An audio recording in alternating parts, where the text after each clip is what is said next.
লক্ষ্মীর ভান্ডার প্রকল্পে। আপনারা জানেন লক্ষ্মীর ভান্ডার আমাদের একটা অমূল্য সম্পদ।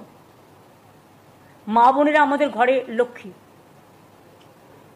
এই প্রোগ্রামটা ফার্স্ট স্টার্ট করে বেঙ্গল। বেঙ্গল এখন মডেল হয়ে গেছে। আমরা 2021 থেকে শুরু করেছি।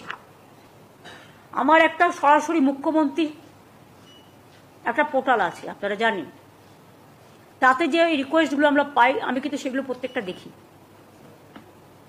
তাতে আমি প্রায় 24,000-এর মতো লক্ষ্মীর ভান্ডারের রিকোয়েস্ট পেয়েছিলাম। আরও নতুন করে লক্ষ্মীর ভান্ডার প্রকল্পে যুক্ত করা হলো।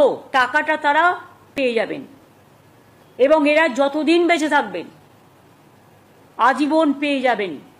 এবং আমরা গর্বের সাথে বলছি, অন্যান্য রাজ্যে অনেক ক্রাইটেরিয়া আছে, আমার রাজ্যে কোনো ক্রাইটেরিয়া নেই।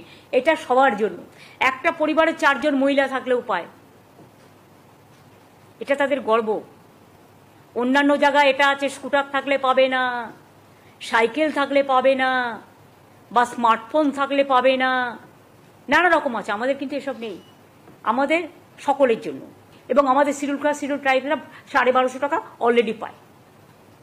যাই হোক, সরকারও চলবে, বছরের পর বছর আসবে। আমাদের মোট এখন লক্ষ্মীর ভান্ডার পাবেন সংখ্যাটা হচ্ছে 2,21,00,000।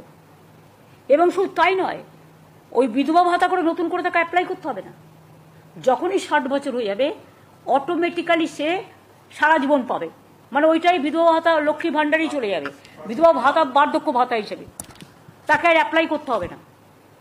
অ্যাপ্লাই করলে পায় না, পড়ে থাকে। শুধুমাত্র লক্ষ্মীর ভান্ডারে বাংলার মেয়েরা প্রায় 48,490 কোটি টাকা সহায়তা পেয়েছেন। এটা গর্বের কি গর্বের নয়? লোক সংখ্যা আমাদের বেশি, মনে রাখবেন। বিধবা ভাতা রিকোয়েস্ট অনেক পেন্ডিং আছে, কিন্তু বিধবা ভাতা মনে রাখবেন, আমরা লক্ষ্মীর ভান্ডার করার ফলে যারা হয়তো 60 বছরে অ্যাপ্লাই করেছিল, আজকে হয়তো তার বয়স হয়ে গেছে 65 বছর। কারণ লক্ষ্মীর ভান্ডারটা শুরু হয়েছে 60 বছর যখন তার বয়স, বা 61 বছর যখন তার বয়স, তখন সে পায়নি। আগে তো নিয়মটা ছিল না। এখন যেহেতু নিয়মটা করে দেওয়া হয়েছে, সারা জীবন পাবে। কাজে সেই বিধবারা কিন্তু এর আন্ডারে চলে আসছেন লক্ষ্মীর ভান্ডার প্রজেক্টে, বা এই বার্ধক্য ভাতার প্রোগ্রামে চলে আসবে মহিলাদের। এর ফলে রাজ্য জুড়ে 20,32,000-এরও বেশি স্বামী হারা মহিলা বিধবা ভাতা অলরেডি পান। তাছাড়াও আরও 43,900 জন পাবেন নতুন করে।